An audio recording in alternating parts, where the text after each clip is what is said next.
यह कहानी है साहसी राजा विक्रमादित्य की, जिनकी वीरता और बुद्धिमानी के किस्से पूरे राज्य में मशहूर थे। नमस्कार मेरे प्यारे साथियों, एक बार फिर से आप सब लोगों का इस चैनल पर स्वागत है। ऐसे ही कहानी सुनने के लिए इस चैनल को सब्सक्राइब और वीडियो को लाइक शेयर जरूर करें। एक दिन दरबार में एक दुखी युवक आया और विक्रमादित्य से बोला, महाराज, मैं एक राजकुमारी से प्रेम करता हूं, परंतु वह राक्षस के चुंगल में फंसी हुई है। राक्षस ने शर्त रखी है कि जो भी उस कुटिया के बाहर उबलते तेल के कड़ाह में कूदकर जिंदा बाहर आएगा, वही राजकुमारी से विवाह कर सकेगा। इस शर्त में कई वीरों ने अपनी जान गंवा दी है। मैंने भी कोशिश की, परंतु मेरी हिम्मत नहीं हुई। अब मुझे मृत्यु के अलावा कोई रास्ता नहीं दिखता।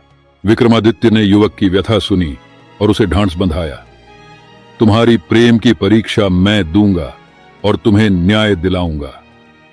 यह कहकर विक्रमादित्य ने अपनी तलवार उठाई और उस खतरनाक कुटिया की ओर चल पड़े।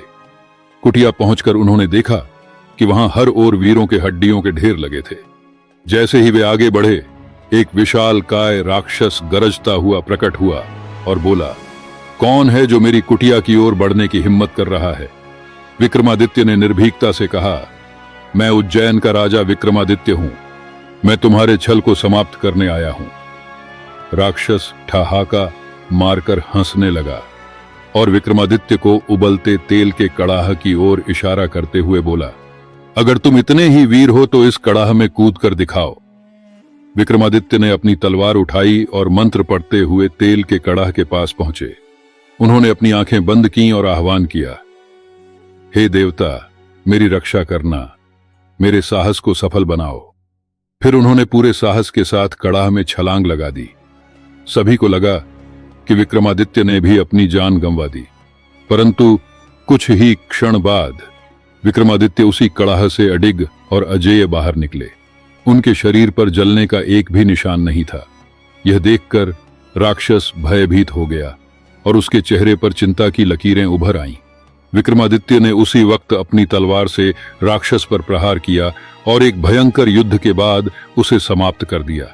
तभी कुटिया से राजकुमारी बाहर आई और उसने विक्रमादित्य को प्रणाम किया। उसने विक्रमादित्य का धन्यवाद किया और कहा, महाराज, आपने मुझे इस दुष्ट राक्षस के चंगुल से मुक्त कराया। आपके साहस और बलिदान को मैं जीवन भर नहीं भूलूंगी। विक्रमादित्य ने उसे उस युवक के पास भेजा जिसे वह प्रेम करती थी। राजकुमारी और युवक का विवाह धूमधाम से संपन्न हुआ और दोनों खुशी खुशी रहने लगे। विक्रमादित्य ने अपने राज्य लौटकर एक बार फिर यह सिद्ध कर दिया कि उनका साहस, समझदारी और न्याय के प्रति निष्ठा ही उन्हें सबसे महान बनाती है।